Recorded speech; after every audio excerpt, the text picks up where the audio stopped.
So, our today's topic is merge sort. So, merge sort is basically a sorting algorithm. Basically इस algorithm में हम divide and conquer ये principal use करेंगे. Divide and conquer meaning हम ये array है, इसे हमें सॉर्ट करना है. तो basically divide and conquer strategy जो हमने लास्ट क्लास में भी पढ़ी थी, हम अपने एरे को पहले डिवाइड करेंगे. क्यों डिवाइड करेंगे? क्योंकि ये इस एरे का इंडेक्स है 1 to 9 एलिमेंट्स.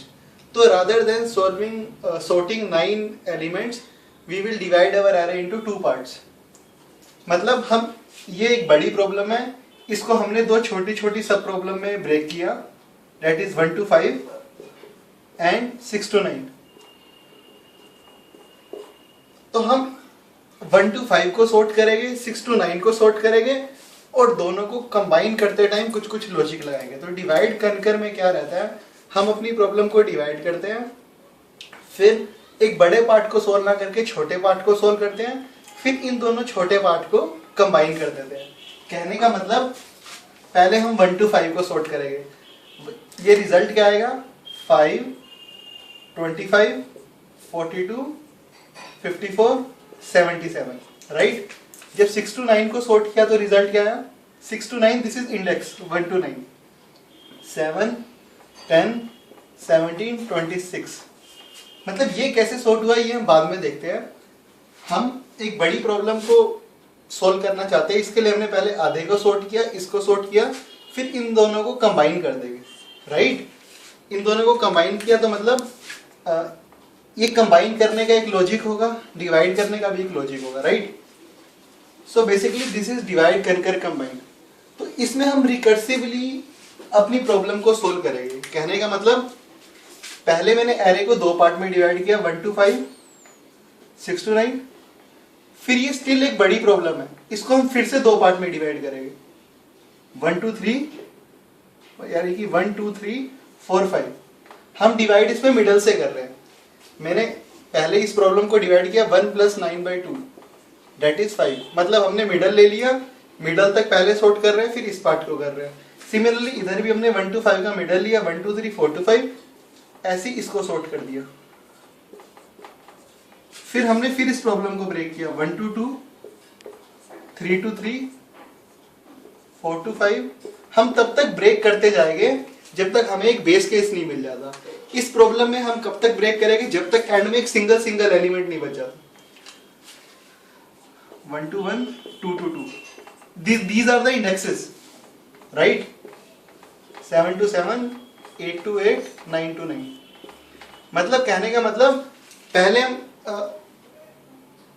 इसको सॉर्ट करेंगे 1 इंडेक्स को, फिर 5 को सॉर्ट करेंगे. So basically this is our, यहाँ पे ये समय इंडेक्स के टर्म में बात कर रहा हूँ. अब मैं इंडेक्स को नंबर से रिप्लेस करता हूँ. 1 to 1 मतलब 25, राइट. एंड अब मतलब मैं पहले इस पार्ट को सोल्व करूंगा, राइट. फिर मैं इस पार्ट को सोल्व करूंगा, 5 को. अब ये दोनों एलिमेंट आपस में सॉर्टेड है, राइट.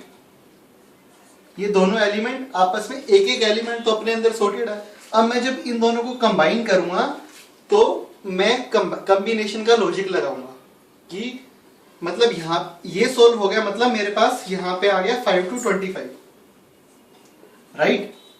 फिर मैं 3 to 3 को सोल्व करूंगा, यानी कि 77 एक अकेला एलिमेंट है. अब मैं फिर इन दोनों को कंबाइन करके कुछ कुछ लॉजिक लगाऊंगा और मैं पहले 3 को सॉर्ट कर दूंगा, 5, 25, 77. मतलब एक बड़ी प्रॉब्लम को मैं छोटे छोटे प्रॉब्लम में लेके जा रहा हूँ, बिल्कुल बेस कंडीशन तक लेके जा रहा हूँ. बेस कंडीशन यहाँ पे कि एक एलिमेंट, कि मैं अपनी प्रॉब्लम को एक एलिमेंट तक लेके जाऊंगा, बाद में एक एलिमेंट को सोल्व करूंगा. अब उसके बाद मैं 4 to 5 को सोल्व करूंगा, राइट. क्योंकि 1 to 5 को सोल्व करने के लिए मुझे 1 to 3 को सोल्व करना था, 4 to 5 को करना था. अब 4 to 5 को सोल्व करने के लिए मुझे इसको दोनों को सोल्व करना पड़ेगा. यहाँ पे 42, यहाँ पे 54. अब मैंने इन दोनों को जब कंबाइन किया फिर कुछ लॉजिक लगूंगा. ये क्या लॉजिक है इसके बारे में बाद में डिस्कस करेंगे. अब मेरे पास ये एक एलिमेंट है, ये भी एक सॉर्टेड अरे है, ये भी एक सॉर्टेड अरे है, ठीक है, मतलब कंबाइन पार्ट में हमें इनपुट जो मिलेगा वो एक सॉर्टेड अरे मिलेगा, फिर हमें कुछ लॉजिक लगाना पड़ेगा उसे कंबाइन करने के लिए, यानी कि 1 to 5 जब कंप्लीट होगा तो हमारे पास 5, 25, 42, 54, 77 ये आउटपुट आ जाएगा। सो दिस इज डिवाइड कंकर कंबाइन, राइट। ये पूरा खत्म हो गया। जब 6 to 9 सॉर्टेड होगा तो मेरे पास आउटपुट आ जाएगा 7, 10, 17, 26, राइट। फिर मुझे ये नीचे वाला, पहले जैसे ये वाला पार्ट किया, ये ऐसे ही सोल्व हो गया। अब इन दोनों को मैं कंबाइन करूंगा तो मेरे पास एक सॉर्टेड अरे आ जाएगा। So this is just a brief idea of merge sort. तो we will look it now in more details कि ये हमने कैसे सॉल्व किया, फंक्शन इंटरनली कैसे कॉल हो रहे हैं, स्टैक में क्या फंक्शन जा रहे हैं। So let's look at it. So basically this is the merge sort algorithm. हम ये मर्ज एल्गोरिथम है AIJ। I is the starting element, J is the last element of an array. मतलब अगर इस एरे पे हम मर्ज सॉर्ट कॉल करेंगे तो A19 फंक्शन कॉल होगा, राइट।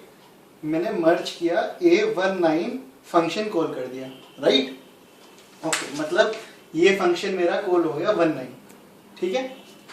अच्छा, उसके बाद ये पहले मैंने कंडीशन चेक की कि I और J अगर बराबर है तो रिटर्न कर दो, ये मेरी बेस कंडीशन है। This is a recursive program, recursive program में एक बेस कंडीशन होती है। अदरवाइज मैंने मिड निकाला और मैंने मर्ज को हाफ में कॉल कर दिया, right. A function calling itself is recursion, मतलब ये आधा मैंने 1 to 5 कॉल किया, ठीक है। अभी 1 to 5 कॉल हो गया तो नीचे वाली स्टेटमेंट, अभी ये फंक्शन चल रहा है, इस फंक्शन का एक्टिवेशन रिकॉर्ड स्टैक में बन रहा है, राइट। लेट्स से अभी क्या हुआ, सबसे पहले 1 = 9 कंडीशन चेक हुई, मैंने मिड निकाला, A15 कॉल हो गया, राइट। अभी A19 का नीचे वाला काम होना पेंडिंग है, A19 स्टैक में वेट कर रहा है, राइट। मतलब ये C1 है, ये स्टैक के अंदर वेट कर रहा होगा, right. So this is the picture, this C1 is waiting on stack, this is the C1, this is the stack, ठीक है। तो C1 स्टैक में वेट कर रहा है, अभी A15 कॉल हो गया। 15 क्या है, मतलब ये कॉल हो गया। अभी 6, 9 ये वाला ट्री पूरा पिक्चर में नहीं आया। एक एरे को मैंने दो पार्ट में डिवाइड करा है, इसलिए बाइनरी ट्री की तरह लग रहा है, राइट। अभी A15 कॉल हो गया, A15 कॉल हो गया तो A15 फिर चेक करेगा 1 = 5, जैसा कि इसमें चेक किया हुआ है, 1 5 के बराबर है नहीं, अदरवाइज मिड निकालो, A13 कॉल कर दो। अभी A15 का भी सारा काम पेंडिंग है, ये बोल रहा है कि मुझे कैलकुलेट होने के लिए 13 की जरूरत है, तू मुझे रिटर्न कर, जब तू रिटर्न करेगा तब मैं अपना बाकी काम करूंगा, राइट। ये A15 का बाकी वाला काम पेंडिंग है, ये A19 का बाकी का काम पेंडिंग है। A15 को कैलकुलेट होने के लिए 13 की जरूरत है, जैसा कि हम डायग्राम में देख रहे हैं। अभी ये वाला पार्ट A15 का, ये वाला पार्ट मतलब राइट साइड पिक्चर में नहीं आया। 19 बोल रहा है मुझे कैलकुलेट होने के लिए 15 की जरूरत है, 15 बोल रहा है मुझे कैलकुलेट होने के लिए 13 की जरूरत है, राइट। अच्छा, अब A13 पे आते हैं। अब A13 कह रहा है, A13 भी ये सब स्टैक में वेट कर रहे हैं, राइट। C1 स्टैक में वेट कर रहा है, फिर C2 स्टैक में वेट कर रहा है, फिर C3 स्टैक में वेट कर रहा है। अब A13 ने अपना कोड एग्जीक्यूट करना शुरू किया तो मिड निकाला उसने, फर्स्ट कंडीशन फेल होगी, फिर मिड निकाला A12, राइट।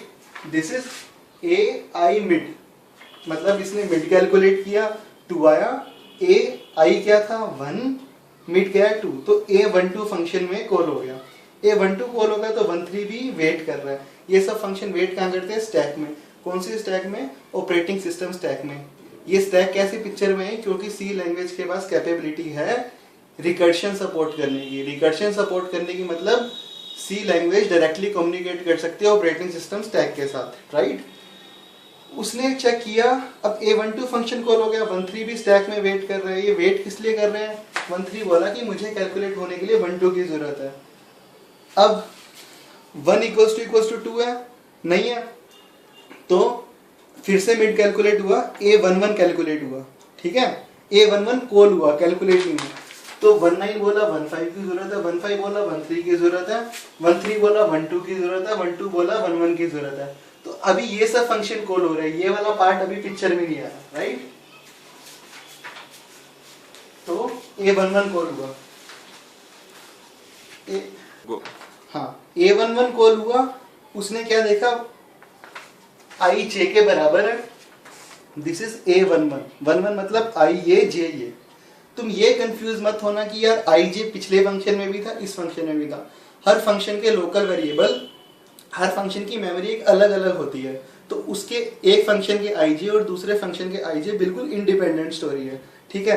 तो ये कंडीशन ये वाली मेट होगी, I equals to J return कर गया, मतलब A11 क्या 25 रिटर्न करा, कहाँ रिटर्न किया, इस फंक्शन को। ये फंक्शन A11 12 को रिटर्न करेगा, मतलब C5 ने C4 को रिटर्न किया। क्या रिटर्न किया, ओके, A12 स्टैक में वेट कर रहा था, A12 A11 का वेट कर रहा था, ठीक है। मैंने बोला था ना A12 अपने नीचे वाला काम पूरा करेगा।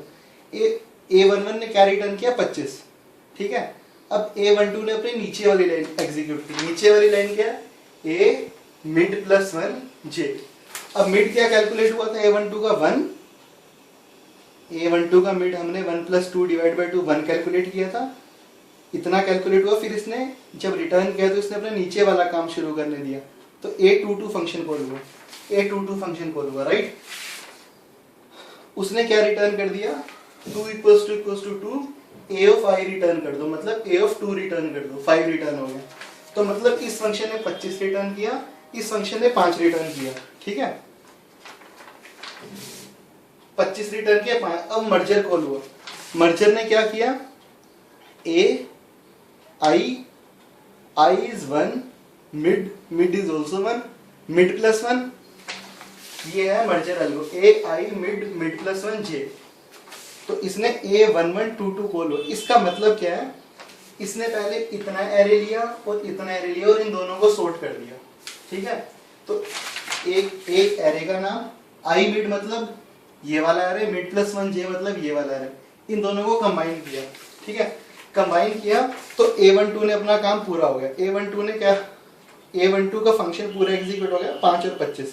तो A12 को जिसने कॉल किया था, A12 को किसने कॉल किया था, 13 ने। तो A12 13 को क्या रिटर्न कर देगा, 5 और 25। तो 13 की स्टोरी देखते हैं क्या हो रही है, ठीक है। सो this is my next slide. A13 ये फंक्शन था, ये स्टैक के अंदर वेट कर रहा था, राइट। A13 स्टैक के अंदर वेट कर रहा था, A12 ने इसे 5 और 25 रिटर्न किया, ठीक है। मतलब A13 भी यहां तक आया था, इस लाइन में A12 था, राइट। फिर उसने नीचे वाला अपना पार्ट कैलकुलेट किया, A33, इसने फिर चेक किया 33 है, रिटर्न कर दिया 77, ठीक है। फिर A13 इस पे डिपेंडेंट है और इस पे डिपेंडेंट है, इसने भी रिटर्न कर दिया, इसने भी रिटर्न कर दिया यहाँ पे। फिर ये मर्जर कॉल करेगा, मर्जर का मतलब कंबाइन। तो इसने मर्जर कॉल किया, I1 मिड मतलब 2, मिड प्लस 1 मतलब 3 और J मतलब 3। तो मर्जर एल्गो कैसे कैलकुलेट हुआ हम ये बाद में देखेंगे। अभी तुम कंसेप्ट समझो कि मर्जर एल्गो का मतलब है कि उसे दो सॉर्टेड एरे मिलेंगे, दोनों को वो कंबाइन कर देगा। तो इसने 5 और 25 रिटर्न किया था, A33 ने 77 रिटर्न किया, ये भी सॉर्टेड है, ये भी सॉर्टेड है, तो इसे कंबाइन करके 5, 25, 77 मिल गया। मतलब A13 ने इसको 5, 25 और 77 रिटर्न कर दिया, राइट, ठीक है। A13 को किसने कॉल किया था, A15 ने। A15 ने A13 को कॉल किया था, तो वो अपना नीचे वाला काम करने के लिए वेट कर रहा होगा, कहाँ वेट कर रहा होगा, स्टैक के अंदर, ठीक है। तो A15 ने कॉल किया 13 को, उसने उसे ये रिटर्न कर दिया 5, 25 और 77, राइट। अब ये देखो, ये वाली लाइन एग्जीक्यूट होगी, अब इसकी नीचे वाली लाइन पे है A मिड प्लस 1 J, ठीक है। तो ए आई मिड कैलकुलेट हुई, फिर ए मिड प्लस 1 जे कैलकुलेट हुई, ए 4 5।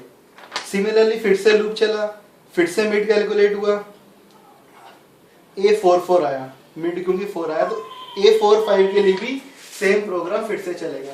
ए 4 5 एग्जीक्यूट हुआ, इसका मतलब हमें 4 और 5 सॉर्टेड मिल गया। ए 1 5 ये वाला C2 फंक्शन पूरा इवेल्युएट हो गया, इसका मतलब क्या है कि 1 to 5 हमें पूरा सॉर्टेड मिल गया। ठीक है,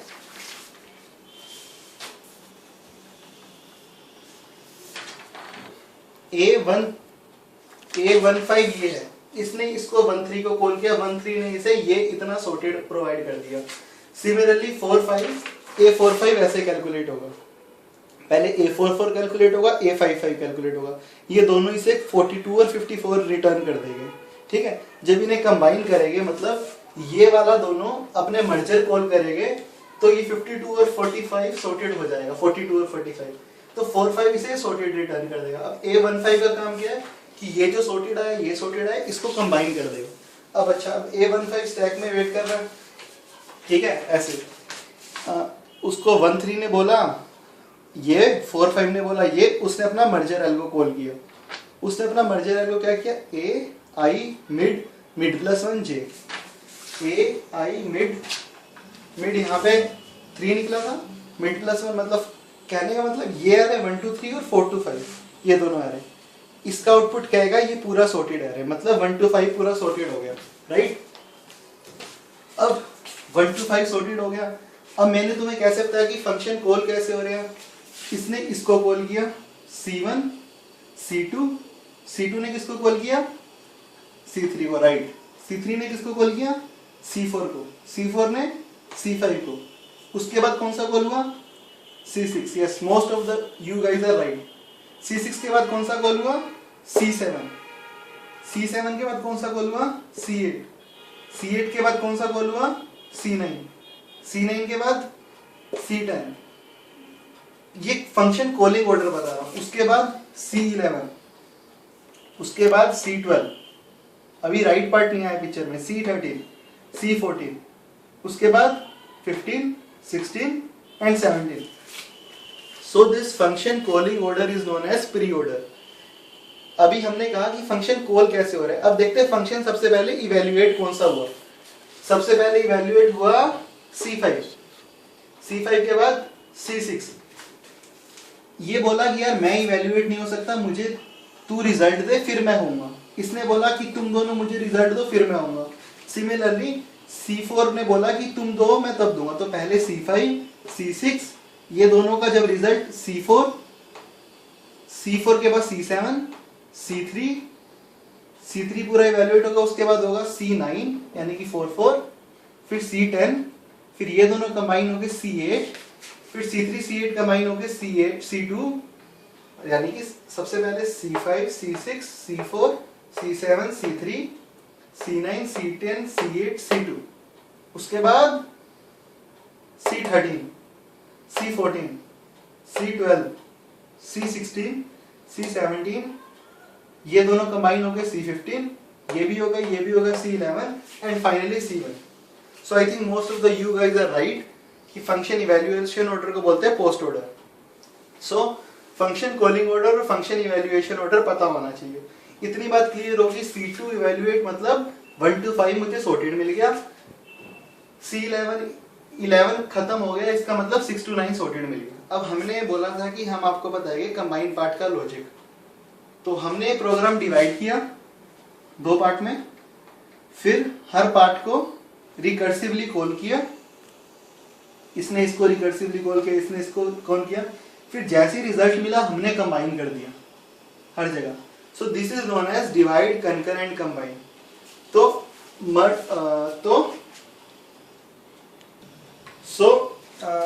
ये हमारा एल्गोरिथम है और ये ऐसे हमने एक बाइनरी ट्री की फॉर्म में देखा। बाइनरी ट्री क्यों आया?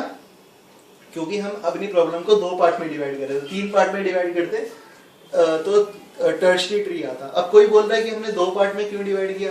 तुम 3 पार्ट में डिवाइड भी कर सकते हो, पर तुम्हें अपने एल्गोरिथम की कॉम्प्लेक्सिटी बढ़ानी पड़ेगी, राइट?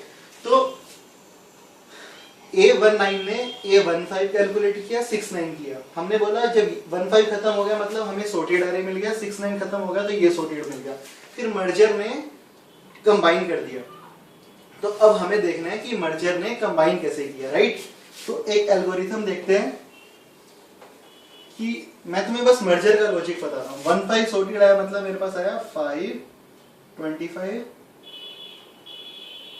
42, 54, 77, राइट। ये आया 7, 10, 17, 26, राइट।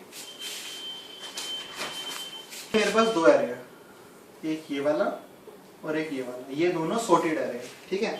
अब हम मर्जर का देख रहे हैं कि मर्जर कितना टाइम ले रहा है, कितनी कॉम्प्लेक्सिटी ले रहा है। तो अब मैं पहली बात, अब मुझे एक तीसरा सॉर्टेड एरे चाहिए, मतलब अब मैं इन दोनों को सॉर्ट करना चाहता हूँ। तो इसके लिए मैं थर्ड एरे लूंगा, ठीक है। अब मैं थर्ड एरे क्यों लूंगा, मैं इसी एरे के अंदर क्यों नहीं सॉर्ट कर दे रहा, इसका भी एक रीजन है। सो अभी हम आउट प्लेस मर्ज सॉर्टिंग एल्गो पढ़ रहे हैं, इन प्लेस भी पढ़ेंगे। आउट प्लेस मतलब हमने एक एक्स्ट्रा एरे लिया, तो एक पॉइंटर मैं इधर लूंगा, एक पॉइंटर मैं इधर लूंगा, राइट। तो मैं दोनों को कंपेयर करूंगा, 5 7 से बड़ा है, नहीं बड़ा, तो 5 को इधर डाल दो, इस पॉइंटर को आगे मूव कर दो, राइट। मैंने दो पॉइंटर लिए, दोनों पे वैल्यू चेक की, 5 छोटा तो 5 को मैंने इधर डाल दिया, राइट। उसके बाद फिर मैं इस पॉइंटर को इंक्रीमेंट कर दूंगा। फिर मैंने 7 और 25 को कंपेयर किया, दोनों में से छोटा कौन सा है, जो सा भी छोटा है वो इधर आ जाएगा, राइट। इस पॉइंटर को आगे मूव किया। फिर मैंने 25 और 10 को कंपेयर किया, 10 छोटा है, जो सा भी छोटा है उसे थर्ड एरे में डाल दो और ये वाला पॉइंटर आगे बढ़ा दो, जिसका भी पॉइंटर जो छोटा है उसके पॉइंटर आगे बढ़ा दो। फिर 25 और 17 में 17 छोटा है तो 17 इधर डाल दो, 26 इधर डाल दो, राइट। फिर 25 आ जाएगा, कंपैरिजन में 25 छोटा है, इस पॉइंटर को आगे बढ़ा दो। फिर 26, राइट। अब पॉइंटर आगे बढ़ाया तो आगे आ गया नल। तो तुम लगाओ कि कभी भी तुम्हें नल मिल जाए कंपैरिजन करते हुए तो ये सारा का सारा एज इट इज कॉपी कर दो। क्यों? क्योंकि ये एरे तो ऑलरेडी सॉर्टेड है, 42, 54, 77 ये तीनों तो आपस में सॉर्टेड है। तो कभी भी तुम नल पे पहुंच जाओ तो हमेशा एज इट इज कॉपी कर दो, राइट। तो एक बात अब जानने की है, इसमें मर्जर एल्गो कितना टाइम ले रहा है, ठीक है। तो हमेशा टाइम दो चीजों पे डिपेंड करेगा, ठीक है, मोस्ट ऑफ द टाइम। एक तो हमने कितने मूव्स किए और कितने हमने कंपैरिजन किए, राइट। लेट्स से मेरे पास एरे होता, दो एरे होते 1 2 3 4 और 5 6 7 8। लेट्स से मेरे पास C2 मुझे 1 2 3 4 रिटर्न कर रहा था, C11 मुझे 5 6 7 8 रिटर्न कर रहा था। तो मैं क्या करता, दो पॉइंटर लेता, 1 5 से कंपेयर करता, 1 इधर डाल देता, आगे मूव कर देता, फिर 2 डाल देता, फिर 3 डाल देता, फिर 4 डाल देता और फिर सारे के सारे 5 6 7 8 एज इट इज कॉपी कर देता। मतलब बेस्ट केस में कंपैरिजन n/2 तक पहुंच जाते, राइट। बेस्ट केस में कंपैरिजन, क्योंकि मैं कंपेयर कर रहा था दोनों एलिमेंट। n/2 क्यों? मैंने n/2 आधे एलिमेंट ले लिए, क्योंकि ये भी हाफ हो गए, प्लस माइनस चलते हैं, पहले भी हम बात कर चुके, ठीक है।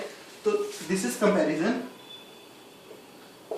And one is move, best case, and this is worst case. तो कंपैरिजन बेस्ट केस में कितने हुए, n/2, ठीक है। वर्स्ट केस में कंपैरिजन जैसे m प्लस n-1, राइट। इसमें m एलिमेंट है, इसमें n एलिमेंट है, इसमें m एलिमेंट है, इसमें n है। तो कंपैरिजन वर्स्ट केस में m प्लस n-1 हो गए, क्योंकि लास्ट वाले एलिमेंट को कंपेयर करने की जरूरत नहीं है, क्योंकि लास्ट वाले एलिमेंट डायरेक्टली पुट कर देंगे। मूव्स हमने थर्ड एरे लिया, मूव्स तो चाहे बेस्ट केस हो चाहे वर्स्ट केस हो हमेशा n ही होंगे। क्यों? क्योंकि तुम्हें हमेशा सारे के सारे एलिमेंट मूव करने पड़ेंगे।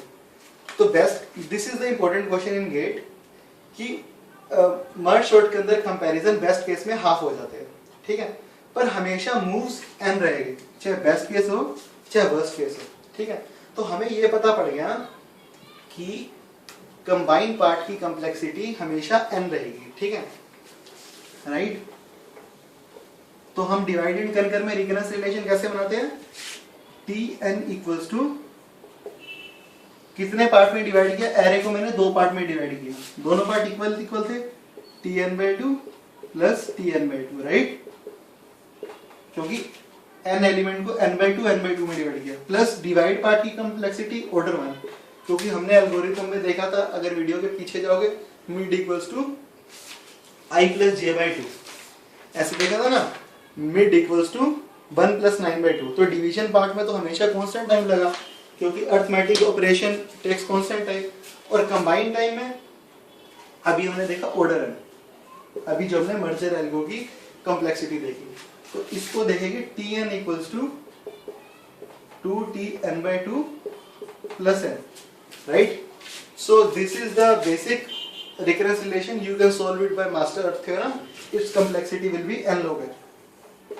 So अगर किसी को मास्टर थ्योरम नहीं पता तो एक प्रीवियस लेक्चर में you will get to know master theorem, तो इस एल्गोरिथम की कॉम्प्लेक्सिटी होगी n log n, right, okay. So अब हमने डिस्कस कर ली टाइम कॉम्प्लेक्सिटी। अब कुछ टॉपिक्स रहते हैं मर्ज सॉर्ट के अंदर कि what is about space complexity. मैं बार बार बोल रहा था कि यार ये सब स्टैक में स्टोर हो रहे हैं, तो स्टैक में कैसे स्टोर हो रहे हैं, स्टैक में कितना स्पेस ले रहे हैं, और हमने एक एक्स्ट्रा एरे क्यों लिया। तो ये सब टॉपिक्स हम पढ़ेंगे हमारी नेक्स्ट वीडियो में। Till then bye.